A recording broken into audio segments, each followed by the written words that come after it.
The moment I unfolded that tiny, crumpled piece of paper, it was like the life I knew just shattered, not like glass, but like an old dry bone snapping clean in two. The doctor, bless his cautious heart, had given it to me right before I walked out of his office in downtown Atlanta. Dr. Elmas, my trusted physician for 20 years. He'd said my heart was strong, my labs were perfect, and that I had years of good life ahead. What he couldn't say was what he scribbled in frantic, tight handwriting. Don't go home. Run. They're trying to have you committed to steal everything. That's all it took for my perfect world to dissolve. My son, Caspar. My daughter-in-law, Lyra. My sweet granddaughter, Clementine. The 3 people I lived and breathed for were plotting to put me, Isolde Vincent, 58 years old, and sound as a Georgia pine, in a nursing home, to make me disappear so they could liquidate everything Octavius and I had ever worked for. The shock hit me so hard my knees almost buckled in the hallway of my own suburban Decatur home. I didn't cry right away. I just felt this cold, searing rage replacing the blood in my veins. They had mistaken my love for weakness and my patience for simple-mindedness. They were about to learn that the doting old lady they were plotting against was finally done being invisible. Before you dive any deeper into this moment, comment below, what would you do if you discovered your family was plotting against you? And also let me know where in the world you are watching from. The absolute worst part was the betrayal felt like a physical punch. I'd raised Caspar since he was 2, an abandoned boy we welcomed with every fiber of our being. We gave him stability, the best education, and a love that was fierce and unconditional. After my husband, Octavius, passed away a decade ago, leaving me the house and our modest savings, Caspar, Lyra, and Clementine became my whole universe, my reason for existing. I believed their kindness, their patience, their little gestures of care. It was all real. Now I saw it was just them waiting, quietly, like vultures circling. Dr. Elmas's behavior that afternoon now made horrifying sense. His hands trembled when he took my blood pressure, and he couldn't look me in the eye when he said I was perfectly healthy. He was trying to protect me without risking his career or his own safety. When he slipped that note into my handbag, it was a moment so fast and discreet, I almost missed it. "Take good care, Mrs. Vincent," he'd whispered, his voice low, "and remember, family isn't always what it seems." I thought it was a weird, unsettling goodbye. Now I knew it was a desperate lifeline. He saw the wolf at the door, and that wolf was my own flesh and blood, or the person I'd chosen to treat like my own. Every strange moment from the past week suddenly clicked into place, like a terrible clock striking midnight. Lyra, suddenly interested in my old financial statements, saying she wanted to help me organize. Caspar, asking pointedly if I was sleeping well, mentioning in a casual way how easy it is for older people to get confused, and Clementine, my granddaughter, who used to tell me everything, giving me these long, pitying looks that now seemed like quiet contempt. I walked in on them less than an hour ago. Standing together in the living room, they were whispering, and Lyra was holding a stack of papers that disappeared behind her back faster than a magician's trick when she saw me. When I gave them the good news, "The doctor says I'm fit as a fiddle," the air went dead silent. Their faces didn't show relief. They showed a profound, icy disappointment. "That's wonderful, Grandma," Clementine had said, but her voice was flat, empty. They weren't just plotting to steal from me. They were angry that my body was refusing to cooperate with their timetable. They were mad that I was still taking up space and breathing air that they felt belonged to them. I couldn't stay in the dining room for dinner. The tension was too thick to breathe, a poisonous gas filling the house. I made an excuse about a headache and retreated to the silence of my bedroom, where I could finally, truly process the words on the note. I needed to know, not just believe. I lay there in the dark, listening to the house settle. 2 a.m, that's when I heard them, faint, urgent whispers drifting up from the kitchen. I got up, moving like a ghost on the old floorboards, my heart pounding a frantic, uneven rhythm. I pressed my ear to the door again, straining to hear the voices of the people who were supposed to love me most. Lyra's voice sharp and hard. The damn doctor wouldn't cooperate. I told him the old woman is losing her marbles, that she leaves the gas on, but he swore she was fine. Casper, my son, my boy, was calm, almost transactional. Relax. We'll find a cheaper doctor in New Orleans, someone who needs the money, and will sign the papers. The house is worth a fortune. Her pension, her savings. We can finally live comfortably. Then came the voice that finally broke me. Clementine. But what do we do with her in the meantime? I need that money now, not in 5 years when she finally kicks the bucket. Kicks the bucket. The casual cruelty of those 3 words, from the girl I had baked cookies for and tucked into bed for years, was the last straw. They were planning my funeral while I was still standing. Casper muttered something about going to a lawyer tomorrow to declare me incompetent, without a doctor's help. Lyra was the crueler strategist. And if that doesn't work, we just make her life impossible until she begs to go to a home. Take the TV, hide her keys, treat her like the burden she is. That was it. I leaned against the wall, not the confused, weak woman they thought they knew, but a woman utterly transformed by the white-hot heat of their betrayal. They thought they had me cornered, a lonely old woman with no one to defend her. But they didn't know one crucial thing. All those years I was sacrificing for them, my husband Octavius had been quietly securing my future. I had a secret they knew nothing about, a secret worth $2.2 million and 3 overseas properties. They had been patient thieves waiting for a small inheritance. They were about to be blindsided by a very rich, very angry woman who was no longer running from them, but running to plan the perfect slow-motion revenge. My entire world had just been reduced to ashes, and I was the phoenix rising from the rubble. The next chapter of my life started now, and it would be written entirely on my terms.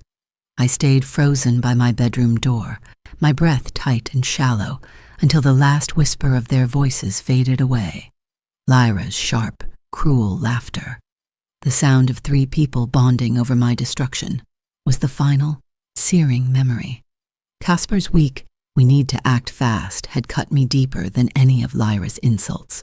It wasn't just the betrayal, it was the casual dismissal of my entire existence. Kicks the bucket. That phrase from Clementine replayed like a broken record, the ugly truth hidden beneath years of sugary smiles. They weren't just plotting a theft, they were plotting a cold, efficient abandonment.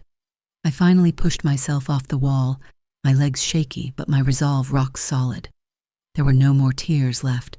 The grief was already hardening into something cold and useful, like steel. I looked around the room, which Octavius and I had shared for 3 decades, now tainted by the parasites sleeping across the hall. I couldn't go back to pretending. I had to run, just as Dr. Elmas commanded. But first I needed to gather my weapons. I moved to my closet, pulling out a small, worn leather suitcase, the one Octavius had given me on our first anniversary. My escape couldn't look like a flight of panic, but a simple, late-night errand. They would wake up expecting the same pliable, trusting mother. They would find a note saying I was running errands. They would suspect nothing for hours, and hours was all I needed. The need for speed collided with 45 years of memory, trapping me momentarily in the past.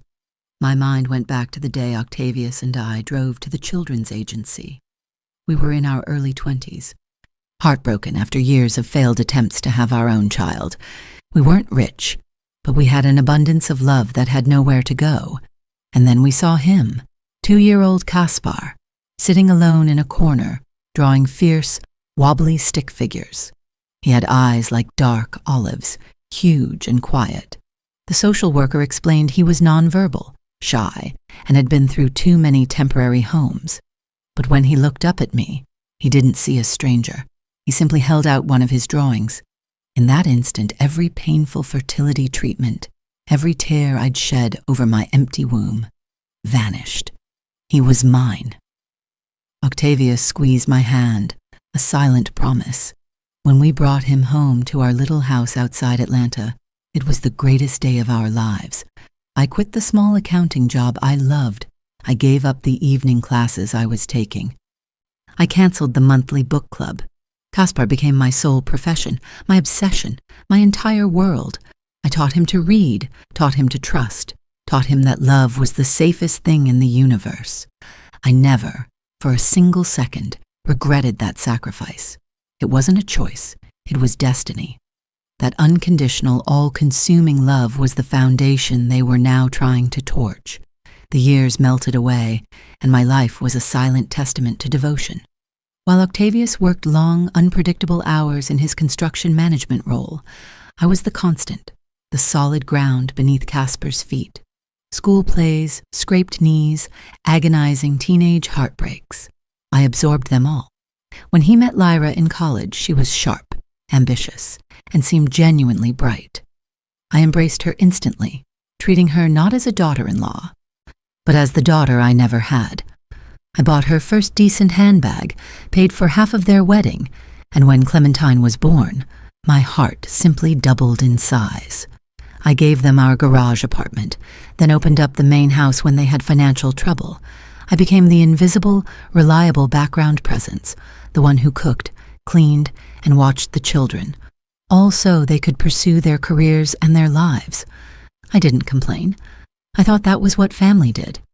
Octavius, before he died, had told me, "Isolde, Caspar is a good boy. He'll take care of you." We both believed it. That belief, that deep, pure faith in the reciprocity of love, was the most valuable thing I ever gave them. And it was that belief they had just shattered, turning my devotion into their right, and my existence into an inconvenience. As I rummaged through the small fireproof box hidden beneath the loose floorboard in the back of my closet, the cold reality of my secret inheritance finally made sense. When Octavius passed, he left me more than just the house and the local accounts. He left me a separate, airtight financial security net, a portfolio built over decades of quiet, aggressive investing. $2.2 million tucked away in a secure offshore bank, and 3 fully paid-off investment properties overseas. I had kept it completely hidden from Caspar, Lyra, and Clementine. Why? Because I wanted them to build their own lives, to stand on their own 2 feet, and most importantly, I wanted to know that Caspar genuinely loved me, not my money. I wanted his visits to be because he missed me, not because he was calculating his inheritance. I told him he would get the house and the local accounts, which were considerable enough for him to wait for. Now, holding the small ledger with the offshore account details, I realized the staggering, tragic foolishness of my faith. My silence hadn't protected him. It had only emboldened his greed. I wasn't a fool anymore. I was a warrior who had just found her armor. They thought they were playing for a few $100,000. They were actually challenging a multimillionaire, an iron lady they never knew existed. The clock on the nightstand showed 4:45 a.m. It was time. My suitcase contained 2 changes of clothes, my medications, my essential documents, and the small, heavy ledger. Before I slipped out, I knew I needed one more piece of ammunition. I grabbed the old, unused cell phone I kept in my drawer, turned on the voice recorder, and held it to the wall near the master bedroom. I could hear Lyra whispering. She was already worried about the timing, about the lawyer. I recorded just enough to capture them confirming the morning's plans to visit the bank and the real estate office. Then, I wrote the simple, deceptive note. "Gone to run some errands. I'll be back later. Martha." I used my middle name, Martha, just to keep up the slightly confused persona they had assigned me. I left it on the kitchen table, a perfect decoy. The house was cold and dark, the only sound the soft click of the front door locking behind me. I pulled my worn coat tighter and stepped out into the humid pre-dawn air of Decatur. I wasn't running like a scared victim fleeing her house. I was walking, calmly, deliberately, towards the curb, where I would call the first cab of my new, terrifying, and profoundly empowering life. I was free, and my family, unknowingly, had just signed their own eviction notice from my life. The early morning air of Decatur felt damp and cold against my skin. I didn't dare walk too far from the house. I knew they might wake up soon. My heart was thumping a frantic rhythm against my ribs, and I had to physically force myself to breathe slowly, in and out, the way Octavius taught me during stressful times. I walked a few blocks down the quiet, tree-lined street until I reached the small shopping center where the coffee shop was just opening. I slipped inside and ordered a cup of black coffee, letting the cheap, weak caffeine shock me further awake. My mind was racing, trying to calculate the next move. First things first, safety, and getting in touch with the only person who knew the truth. I found a quiet booth in the back, pulled out my old flip phone, and dialed Dr. Elmas's office number. It was 5:30 a.m. No one would answer, but I needed to leave a message that sounded normal, but was clear to him. When the answering machine clicked on, I forced a light, slightly flustered tone. "Hello, Dr. Elmas. This is Isolde Vinson. I just wanted to call and apologize for my unusual behavior yesterday. I think I'm feeling a little overwhelmed, but I'm fine. I just needed to take a few days for myself, away from the house. I'll be checking in at the Georgian Hotel downtown for a while. Thank you again for your excellent care." I hung up. He would understand the message. I was safe, I had run, and he knew where I was. The cab ride downtown felt surreal. I watched the world wake up, the highway filling with commuters heading into the bustling heart of Atlanta.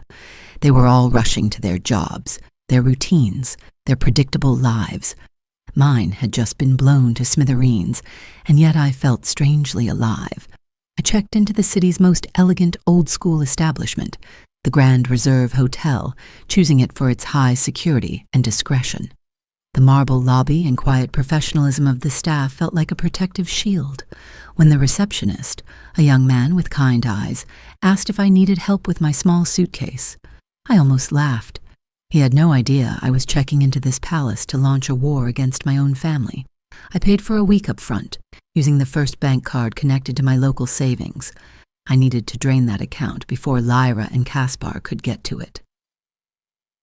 Up in my suite on the 14th floor, overlooking the stunning skyline, I finally allowed myself to lean against the locked door and slide down to the floor, my face buried in my hands. The tears finally came, not of fear, but of profound, deep loneliness. 45 years, a whole life built on a foundation of faith, and it was all a lie. I cried for the younger Isolde who gave up her dreams, for Octavius who died thinking his son was good, and for the pathetic image of the invisible grandmother they planned to discard. It took nearly an hour, but the torrent passed. When I stood up, the woman who wiped the tears from her eyes was different. She was cold, clear, and focused. I walked over to the desk, pulled out the small ledger that contained the real secrets, and prepared for my next, most critical step, activating the offshore funds. Octavius had always been methodical. The ledger wasn't just a list of numbers, it was a roadmap. It contained the contact information for his longtime, discreet financial advisor in Geneva, a man named Mr. Alistair Finch. I knew I had to wait until later in the day to account for the time difference, but the weight of that ledger in my hands was comforting. It was my husband's final protective embrace. He had known, somehow, that this day might come. He hadn't just secured our wealth, he had secured my future and my freedom. It was a secret weapon that went far beyond mere cash. It was the power to hire the best lawyers, to disappear, and most satisfyingly, the power to ruin them publicly. They were fighting for a small house and a small pension. They had no idea I was sitting on a fortress they couldn't breach. Around 10:20 a.m., my phone, the main one, which I'd kept off all morning, started vibrating across the room. It was Lyra, then Caspar, then Lyra again. I let it ring, watching the names flash across the screen. They were realizing I wasn't just on an errand. The panic was starting to bloom in their minds, but I knew the first response would be the predictable, manufactured concern. When I finally turned the phone on, I had 17 missed calls and a flood of texts. Caspar's message read, "Mom, are you okay? We are worried sick. You always tell us where you go. Call us immediately." Lyra is hysterical. I crafted my response carefully, using only texts to maintain distance and control the narrative. I am fine, Caspar.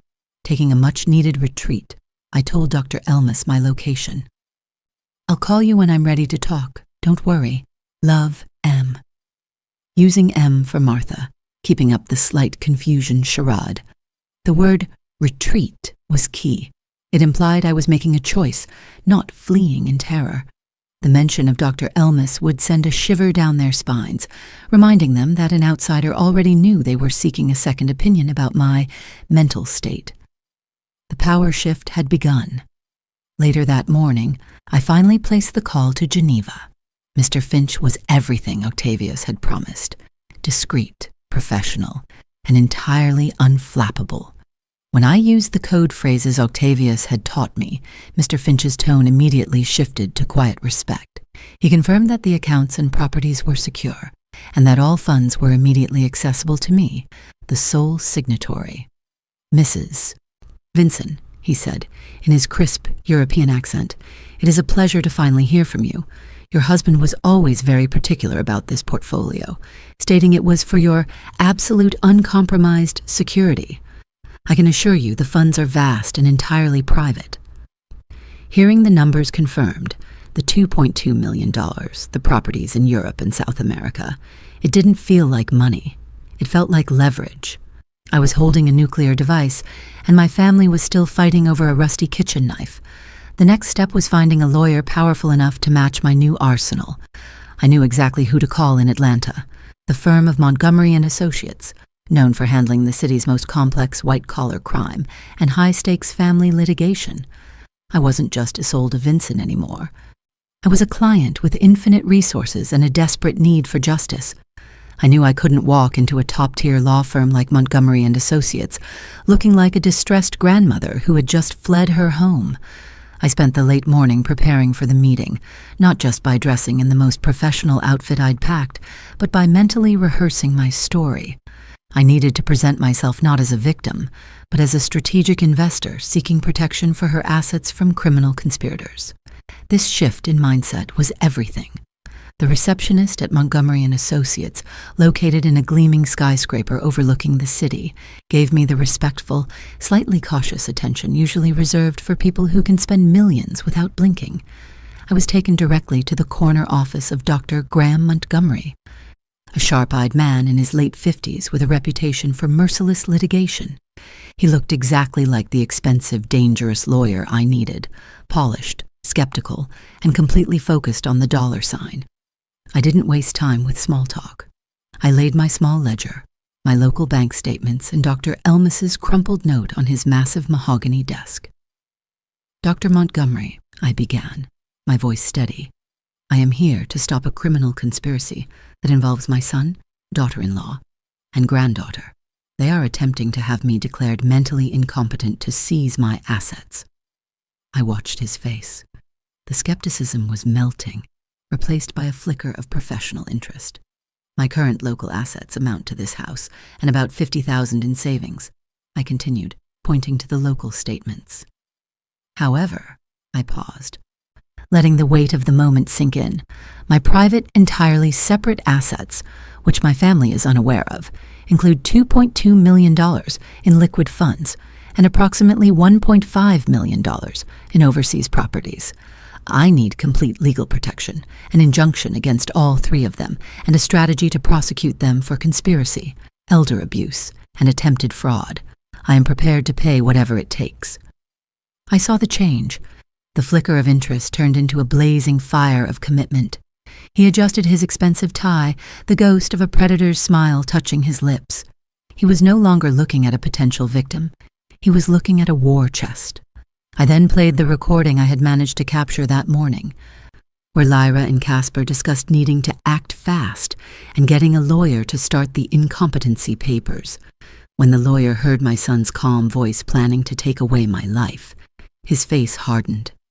"Mrs. Vincent," he said, pushing the ledger back toward me, "this is textbook, premeditated elder abuse and conspiracy to commit fraud. Given the amounts involved and the clear premeditation, we can pursue criminal charges that carry significant jail time, not just civil injunctions." He leaned back, his eyes narrowed in calculation. "But we have a unique advantage.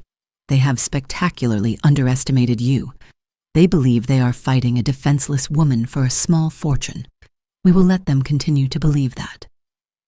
We will use your private wealth to hire the best private investigators and psychiatrists to document every single step they take until they have dug their hole so deep they can't climb out. The idea of turning the tables, of using their arrogance as a weapon, sent a profound surge of vindication through me. This was the vengeance Octavius would have admired. Slow, intelligent, and financially devastating. Dr. Montgomery outlined the first steps of our strategy, which he dubbed Operation Shadow. First, he would immediately file a preemptive protection order in a remote court that would freeze any attempts to modify my existing will or sell the Decatur home, all done without notifying the family yet. Second, he would assign his best private investigator, a former police detective named Silas Jones, to start 24-hour surveillance on Casper, Lyra, and Clementine. We needed hard proof of their financial desperation and their ongoing attempts to secure the fake documents. Third, he would secure appointments with 3 independent, highly respected geriatric psychiatrists to conduct a thorough evaluation of my mental state, ensuring irrefutable evidence of my competence. This whole process, he warned, would be emotionally difficult, as we were essentially preparing to destroy the family I had built. "You must be prepared to sever all ties, Mrs. Vinson," he cautioned. "There is no coming back from this." I looked out the window at the Atlanta skyline, now a glittering symbol of the immense power I suddenly wielded. "They severed the ties when they told the doctor they wanted to put me in the ground," I replied, my voice steady. "I'm only returning the favor." As I left the towering law office, I felt the weight of my past lift, replaced by the heavy, necessary burden of my future. I knew what I was doing was terrible, in the sense that it meant the utter destruction of my son and his family, but it was also a profound act of self-preservation. They wanted to steal my dignity and my sanity. I was fighting back for the right to the last chapter of my life. That evening, back in my luxurious hotel room, I called my local bank.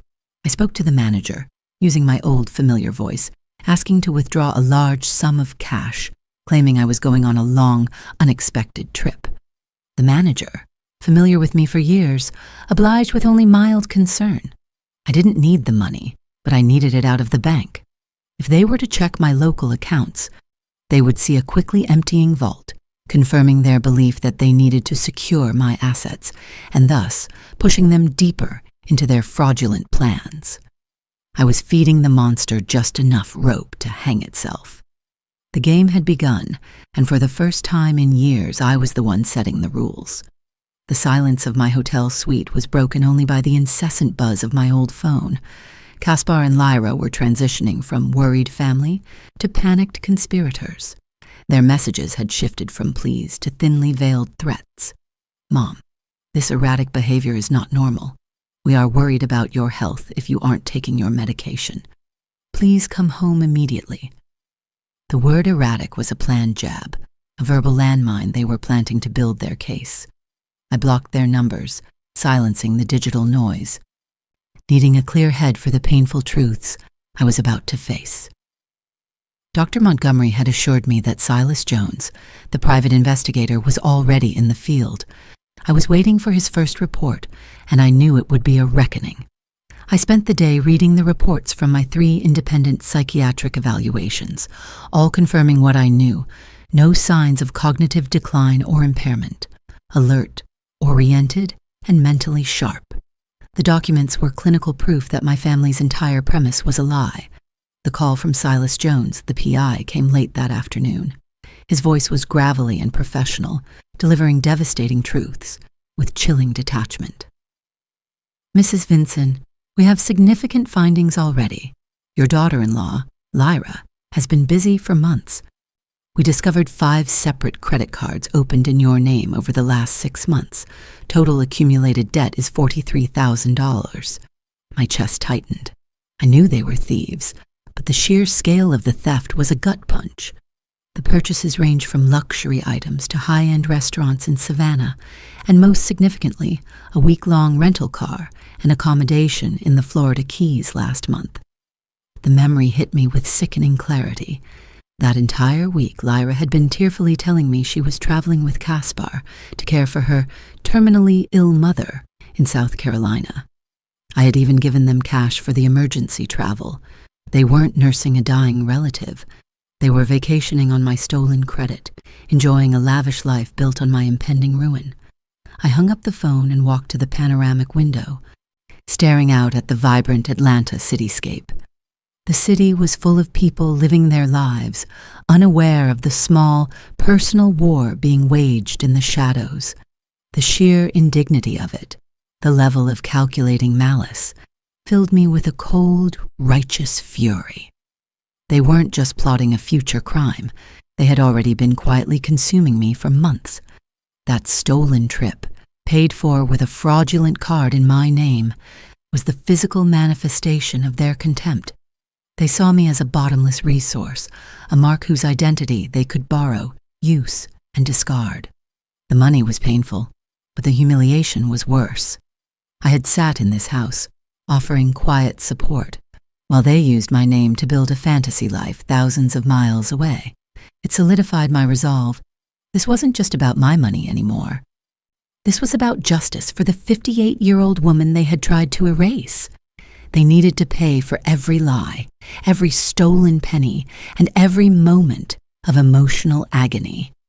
The PI's next discovery was just as painful. We've confirmed Casper's financial situation, Mrs. Vinson. He lost his construction management job 8 months ago, not 3 weeks ago as he told you. He's been unemployed and has accumulated substantial gambling debts through online sports betting, over $100,000 in high-interest loans.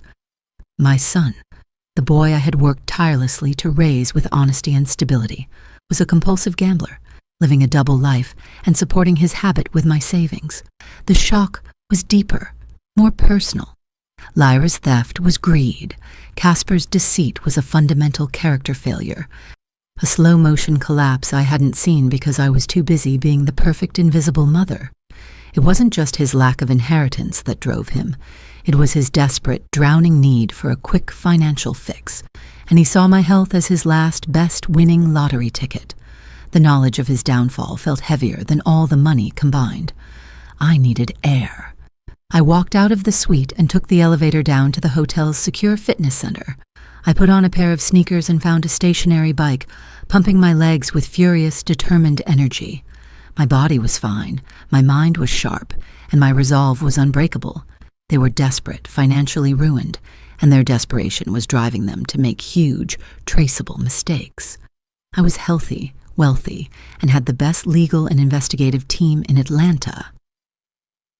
They had underestimated me not just once, but every single day for the past 45 years. I decided right then that I would not confront them immediately. I would let them dig their hole deeper. I would let them commit more crimes, forge more documents, and sink further into their financial quicksand.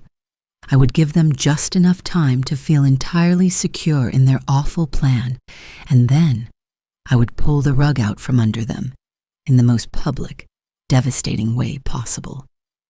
I finished my workout, the exhaustion settling pleasantly into my muscles, feeling ready for the next round. The revelations kept piling up like wreckage after a storm. Each new piece of information from the private investigator, Silas Jones, wasn't just evidence. It was a deeper tear in the fabric of my life. After Casper's gambling debts and Lyra's credit card fraud, I asked about Clementine, my granddaughter, the girl I had adored. I knew she was complicit in the plan, but I needed to understand the why. Silas's answer was delivered with his usual flat tone, but the content was heartbreaking. Clementine is 3 months pregnant, Mrs. Vinson. The father is a married man, 50 years old, who promised to leave his wife, but now wants nothing to do with the situation or the baby. She is terrified, desperate for money for college, and to decide what to do next. I sank onto my sofa, the immense weight of that youthful tragedy pressing down on me. Clementine, just 18, tangled up in a cheap, ruinous affair, desperate enough to participate in a plan to commit her own grandmother. It didn't excuse her actions, but it colored them with a painful shade of desperation. I had always tried to be the safe harbor for her, yet she hadn't come to me. She had joined the thieves. That's when the truly devastating piece of information dropped. Lyra wasn't just a financial predator. She was an adulterer. Your daughter-in-law has been having a 2-year affair with your next-door neighbor, Dave Sterling, Silas confirmed. He's married to Carol, and they meet at a motel in Marietta every Tuesday and Thursday afternoon, while Kaspar believes Lyra is at her yoga class. The bitter irony was almost unbearable. They were painting me as a senile wreck, yet they were all living these messy, deceitful, morally bankrupt lives. Dave and Carol, my neighbors, the sweet couple I always waved to over the fence. The betrayal had a geometric quality, extending in every direction, infecting every relationship I held dear. The sheer volume of deceit made me dizzy. Lyra was stealing from me and cheating on my son. Kaspar was gambling away his future and lying to me about his job. And Clementine was covering up a life-altering secret while participating in a plot to destroy me.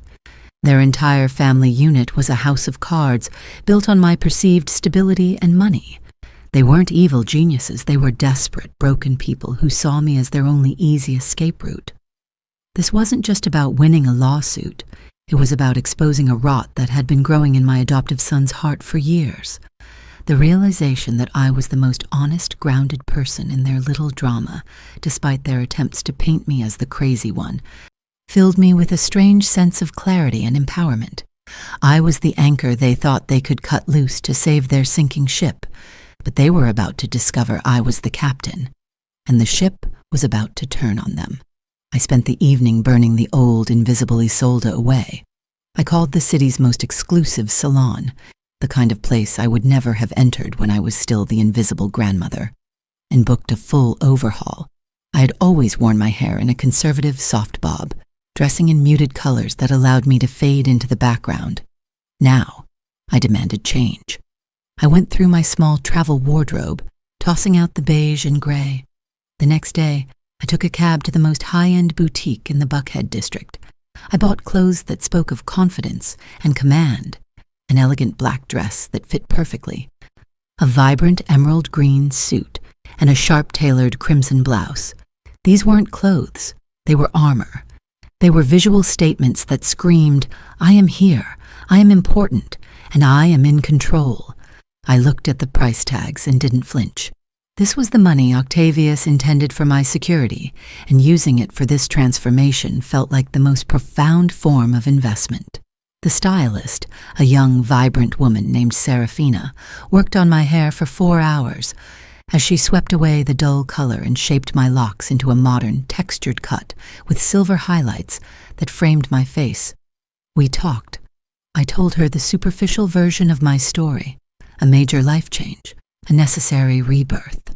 She smiled and said, Ma'am, you have excellent bone structure. You've just been hiding your light. Those days are over. When I finally looked in the mirror, I didn't see the tired, slightly hesitant woman who had fled her home 3 days ago. I saw a mature woman with sharp eyes and a clear jawline, radiating a quiet, dangerous confidence. The external change was a reflection of the profound internal shift. I was ready for the next phase. I was ready to talk to them, not to plead or explain, but to deliver a sharp, undeniable warning that the game had changed. My new self was ready to launch the first real counterattack. That evening I was having dinner in the hotel's finest restaurant, wearing the new black dress, the one that made me feel like the main character in my own life, not an extra. The new cut of my hair, swept back, gave me an unfamiliar polished edge. As I sipped my wine, I felt a detached, cool calmness. It was time for the first taunt. I unblocked Casper's number and called him. I knew I needed to control this exchange completely. Every word had to be measured, and my voice had to be utterly devoid of the motherly warmth he was used to. Mom, finally, where the heck have you been? His voice was a volatile mix of relief, fury, and beneath it all a rising panic. He sounded genuinely frayed, not the cool calculator I had heard in the kitchen. Taking care of myself, son, I replied, my voice smooth as silk.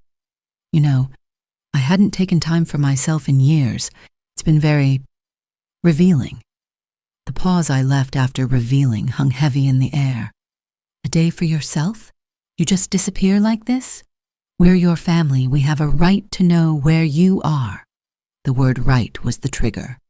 A right? I repeated, letting my voice drop slightly, a dangerous calmness entering my tone. Since when does my family have a right over me, Casper? He scrambled, suddenly realizing he had overplayed his hand. Since you started acting erratically, Mom. You're scaring us. You don't sound like yourself. And there it was, the planting of the seed, the careful, coded implication that I was mentally unstable. Erratic, I mused, deliberately loud enough for my phone to capture the word clearly on the recording I had running. Does it seem erratic to you that a 58-year-old woman decides to take a few days of peace, away from her adult family? Perhaps what seems erratic is your expectation of absolute control over me, he sputtered, his practice facade starting to crack. Mom, I think you need to talk to a specialist. Someone who can help you with these behavioral changes. He was offering me the rope to hang myself, trying to guide me toward their predetermined diagnosis. A specialist? I asked, feigning confusion. What kind of specialist, Casper? A psychologist, Mom. Someone who can help you. He sighed, clearly relieved that I seemed to be going along with the idea. Perfect, I said, a slow, deep smile forming on my face. You're absolutely right, son. I do need specialized help. The sudden change in my agreement threw him off balance. I'm glad you understand, Mom. We just want you to be healthy. Oh, I understand perfectly, I continued, my voice suddenly sharp, every syllable a shard of ice. I need a specialist in family fraud, a specialist in elder abuse, and a specialist in psychological manipulation. Because that's exactly what you all have been doing to me. The silence that followed was immense, heavy, and absolute. It was the sound of his world crashing down. Mom, what are you talking about? That's ridiculous. I don't know what delusions you've been having. He tried to backtrack, to dismiss it as my supposed illness. I cut him off, delivering the first real blow. I know everything, Caspar. I know about the fake credit cards Lyra took out in my name. I know about your plan to have me declared incompetent. I know about the 3 different doctors you've contacted searching for one corrupt enough to sign your papers. His denial was weak, his voice trembling. You're delirious, he whispered, but the tremor in his voice spoke volumes. Delirious? Last night I heard you planning how to make me really lose my mind by switching my medications. Is that a delusion, too? I felt a savage satisfaction. The words were simple, but their impact was explosive. He was completely silent. The terror I heard in his silence was the sound of a predator realizing it had walked into a steel trap. Mom, come home. We can talk about this as a family. No, Caspar, I said, standing up, my voice filling with a quiet, powerful sadness. We are no longer a family. A family doesn't betray you. A family doesn't plan the mental destruction of one of its members to steal their money. What you are is something else entirely. I ended the call, cutting him off mid-plea, and immediately turned my phone off again. I left him suspended in midair, drowning in the sudden, horrifying knowledge that the game he thought he was winning was just the opening move of a much larger war. The days immediately following my call to Caspar were filled with escalating desperation from my family. They realized I was not only aware of their plans, but I was also actively fighting back. Their tactics switched from feigned concern to outright intimidation. Caspar left a vicious voicemail threatening legal measures, saying my erratic behavior was forcing them to consider filing for legal guardianship to protect me from myself. Dr. Montgomery had prepared me for this. Let them file the petition, Mrs. Vinson, he advised. It will only prove their desperation and establish the criminal intent we need to present to the court. We have 3 clean psychiatric reports. They have audio recordings of their conspiracy. I felt a calm detachment listening to their threats. knowing they were simply providing me with more ammunition. Meanwhile, Silas Jones was earning his very expensive fee. His reports were coming in twice daily, confirming their spiraling panic. Benjamin went to your local bank attempting to access your accounts, claiming you had a psychotic break and he needed temporary financial control, Silas reported. The manager thankfully refused him without official legal documentation. But the next item was even worse. Lyra has begun selling your belongings. Yesterday, she listed several pieces of your antique furniture on an online sales site. She also attempted to pawn your jewelry collection, the pieces Octavius gave you, but the appraiser was suspicious that an older woman's jewels were being sold by someone who couldn't prove ownership. My heart ached for those items, tangible memories of my life with Octavius, now being casually liquidated for their immediate needs. Lyra wasn't just planning to steal the house. She was stealing my past, selling off relics of my marriage piece by piece. The worst revelation came that Thursday morning. Mrs. Vincent, your family had a late-night meeting at your house with a man we've identified as Paul Hayes, a known document forger in the Atlanta criminal circuit, Silas informed me. They paid him a significant amount in cash to speed up the creation of two things: a set of fake medical documents certifying your mental incompetence, and a forged will leaving everything to them. My blood ran cold. They weren't just trying to commit me. They were trying to seal my fate completely. The fake will was their exit strategy. Once I was locked away, they'd present the forged will, sell everything, and wait for me to die, legally absolved of suspicion. This elevated their crimes from family fraud to an organized criminal operation. Dr. Montgomery, I told the lawyer immediately, it is time for Phase 2. If we wait, they will have the fake documents, and that will complicate everything. We need to expose them now, while they are in the act. Phase 2 was simple in its cruelty and brilliant in its execution. Public exposure, humiliation, and legal trap setting. The plan was to catch them in the act of trying to sell the family home. That Monday morning, I dressed in my new elegant emerald green suit, a color of power and money, and met with a prestigious realtor in the Buckhead district. I was there under the guise of buying a luxury home. I was inspecting a spectacular modern mansion when I got the signal from Silas Jones. Caspar, Lyra, and Clementine had just entered the same office building with their own realtor, intending to list my property. The timing was breathtakingly perfect. I excused myself from my realtor, Rick, and walked down the grand staircase into the lobby, where my family was discussing the sale of my home with a different, unsuspecting agent. "We're interested in listing a property in," I heard Caspar say, his voice strained, but trying to sound confident. "It's my mother's house, but she's quite ill, and we have legal power of attorney to handle her affairs." Power of attorney. They were lying to the agent right then and there, establishing the fraud. "Hello, family. Cao Han," I said, my voice echoing in the marble lobby. The three of them spun around in unison. Caspar went paper white, Lyra froze mid-sentence, and Clementine actually took a staggered step back, her mouth agape. The shock, the terror, the sudden realization that their victim was standing right in front of them, dressed in a $5,000 suit and looking healthier than they were. It was a sight worth every penny I had spent. "What are you doing here, Mom?" Caspar stammered, his facade completely destroyed. "The same thing you are, apparently," I replied, walking toward them, my high heels clicking ominously on the polished floor. "Except I'm buying, not selling." The stage was set, and the audience was ready. The atmosphere in the real estate lobby was electric. All the other agents and clients had stopped what they were doing, drawn in by the sudden sharp tension. Rick, my luxury realtor, approached me with a puzzled frown. "Mrs. Vincent, do you know these people?" "Unfortunately, yes," I said, looking Caspar dead in the eye. "This is my family, or at least that's what they claimed to be until they tried to sell my property without my knowledge or authorization." Caspar tried to muster some authority. "Mom, we need to talk. This is a private matter, not for public display." "Private?" I countered, my voice rising just enough to carry. Was planning to sell my house without my signature private, Caspar? Were the fake documents you're processing private? Or perhaps the power of attorney you just claimed to have that doesn't exist? Which part of the crime should we keep private?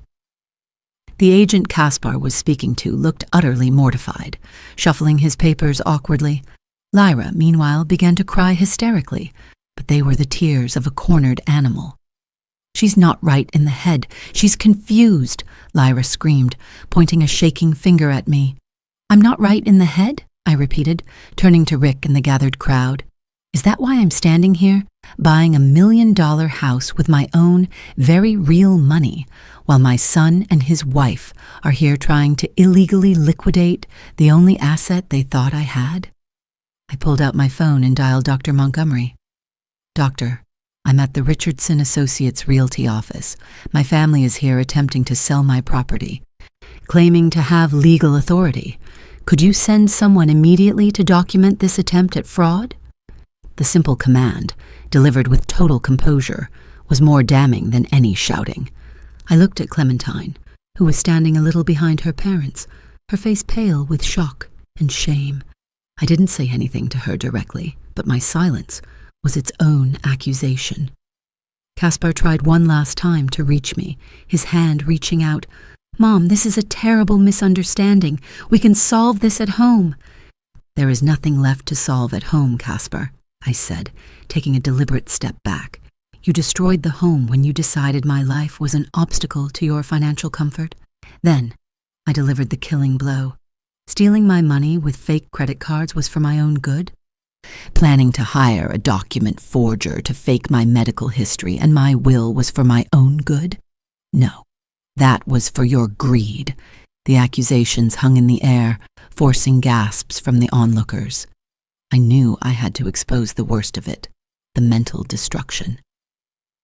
"You don't know what you're talking about, Grandma," Clementine cried, her composure finally breaking. "Don't I?" I pulled out my phone and played the recording I had made that terrible night. Caspar's own voice, cold and measured, filled the luxurious lobby. "We make her really lose her mind. We switch her medications.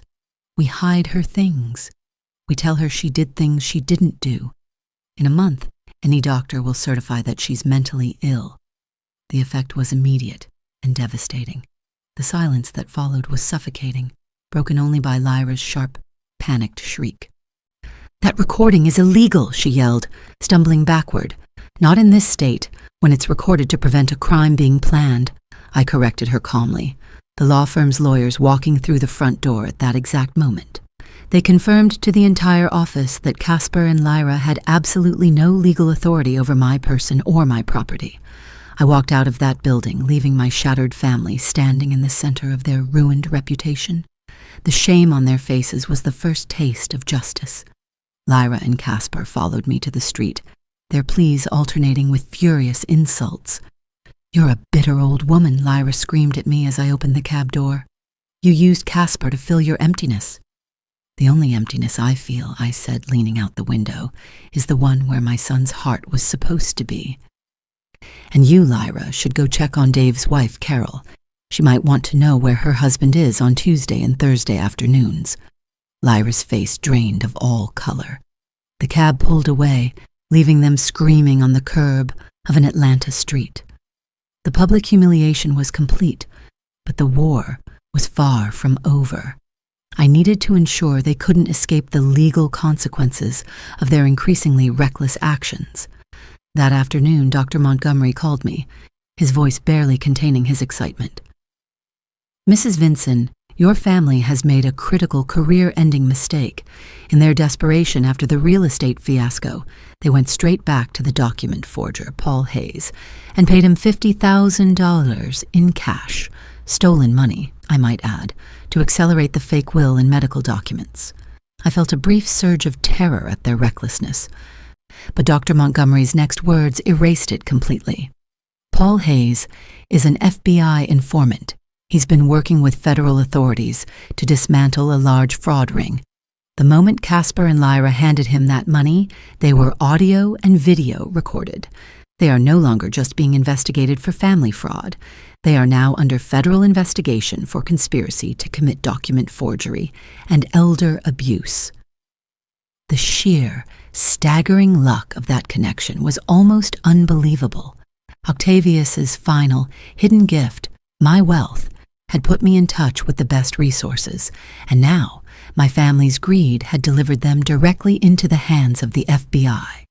The legal net was now inescapable. I felt a profound sense of closure, but not satisfaction.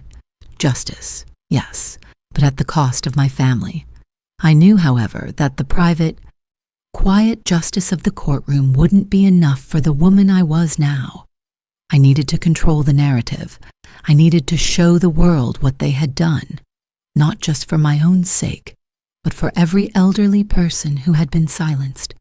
That night, I logged onto the country's most popular live streaming platform. The title I chose was simple and shocking. A grandma tells the truth about her family. At 8:00 p.m., I went live.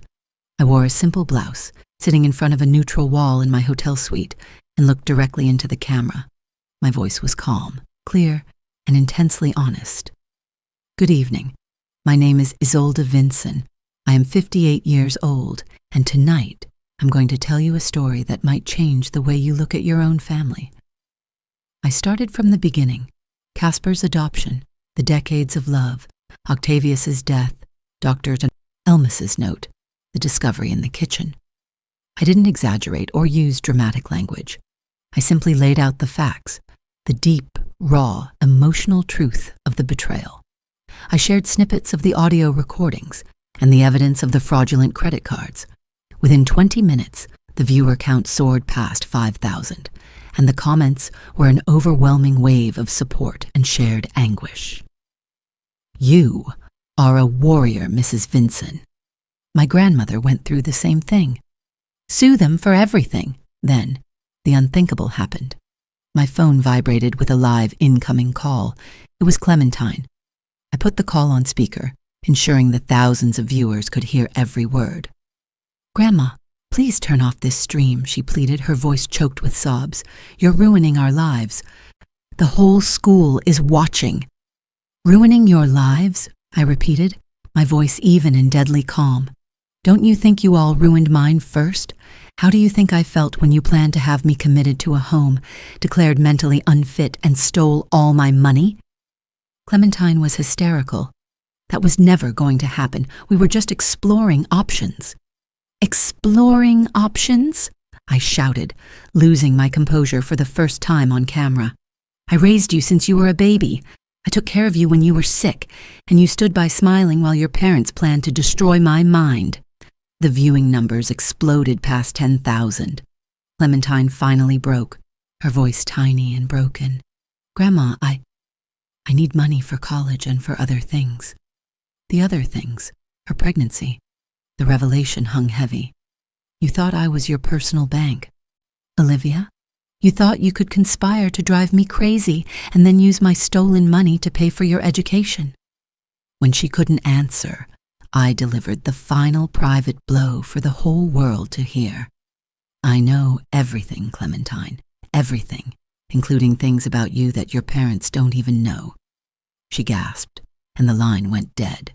The viewers understood. I had just exposed the moral bankruptcy of my family, and the raw truth was more compelling than any scripted drama. 5 minutes later, Casper called, roaring, threatening to sue me for slander. Slander! Is it slander to play audio recordings where you pay an FBI informant $50,000 to forge my death? I asked, cutting him off. Check the news tomorrow, son. Your problems just went federal. I ended the stream with a promise to continue the story tomorrow, leaving the thousands of viewers hungry for the next chapter. The morning after the live stream was unlike anything I could have imagined. My phone was a constant beacon of light, glowing with thousands of messages, interview requests from every major network, messages of solidarity from elder abuse organizations, and most powerfully, dozens of stories from other seniors who had endured similar betrayals. One message read, Mrs. Vinson, my son did the exact same thing with my property. Seeing you fight has given me the strength to call a lawyer. You are saving us." The realization that my personal pain was now a source of collective empowerment was deeply moving. Dr. Montgomery called, elated. "Mrs. Vinson, the FBI arrested Paul Hayes last night. In his interrogation, he confessed everything. Not only did he confirm the plan to forge the medical documents, but he also revealed they paid him to create a fake will in your name, claiming you were mentally incompetent when you signed it." The depth of their premeditation was sickening. They weren't just trying to rob me. They were building a complete, airtight legal framework for my destruction. While I was processing this, a call came from an unknown number. It was Clementine. Her voice was weak, raw, and desperate. "Grandma, please, can we talk? Just you and me. I need to tell you the truth, the whole truth. I can't take this anymore." Something in her voice, a genuine lack of the usual teenage vanity, made me hesitate. This wasn't the cunning manipulator. This was a terrified young woman. I agreed, but only under my terms, public space, my witnesses, and recorded. We met at a quiet corner table in the hotel cafe, far from the hustle of the lobby. She arrived looking like a ghost, her eyes swollen, dressed in clothes that were rumpled and stained. "Grandma, you have to know. I never wanted things to go this far." She started to cry, quietly, her shoulders shaking. "How far, Clementine? How far did you think was acceptable?" I asked, my voice stern but controlled. She confessed everything. It started simply. Her parents wanted me to move to a nice retirement community, which she thought was reasonable. But that was before they knew about your potential life expectancy, she admitted, wincing. "Mom found out you could live another 20 years, and she said she couldn't wait. They needed the money for Dad's debts. He owes over $100,000 to some very dangerous people because of his gambling." The puzzle pieces clicked together. Caspar wasn't just unemployed. He was crippled by debt and terrified. His panic, combined with Lyra's ruthless ambition, had created this monstrous plan. I asked about her role, my voice heavy with disappointment. I needed money for college, Grandma, and for my situation." She touched her stomach instinctively. "I didn't know they wanted to drive you crazy. I just thought they wanted a doctor to say you needed more care." The thin line she tried to draw between more care and mental destruction was heartbreakingly fragile. Then, the real betrayal surfaced, the one that broke her. Last night, Dad told me that if everything goes wrong, they're going to say I was the one who had the idea to steal your jewelry. They're going to say I manipulated them because I needed money for drugs. The final cruelty. They were willing to sacrifice their own daughter, ruin her reputation and future, to save their own skin. She pulled out her phone. "I have recordings of their fights since you left, text messages where they plan to blame me. I realize they're going to abandon me, too. I'm pregnant, underage, and I'll be their scapegoat." I looked into her desperate eyes, seeing not the betrayer, but the terrified child caught in the crossfire. "Why change sides now, Clementine?" "Because you're the only one who has ever been strong enough to protect yourself," she whispered. "I want to finish high school. I need help with my pregnancy. And I want you to teach me how to be a strong woman like you." The plea was genuine. I reached across the table, not for her hand, but for the recorded evidence on her phone. "If you do this, if you testify against them, I will not only help you with everything, but I'm going to teach you something much more valuable.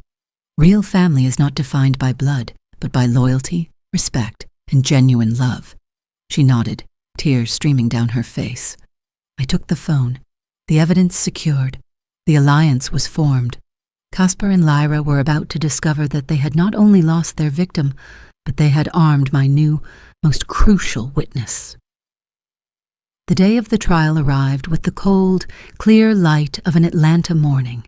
I walked into the courthouse lobby not as Isolde Vinson, the anonymous victim, but as a figure of quiet, powerful resolve. I was wearing the simple, elegant black suit, and beside me was Clementine, now my ally and my charge. She was dressed neatly, her face pale but determined. We were a united front. "Are you nervous, Grandma?" she asked as we went up the wide marble steps. "No, my girl," I replied, placing a hand on her arm. "I am at peace. The truth always finds its way out, and today it is running a marathon."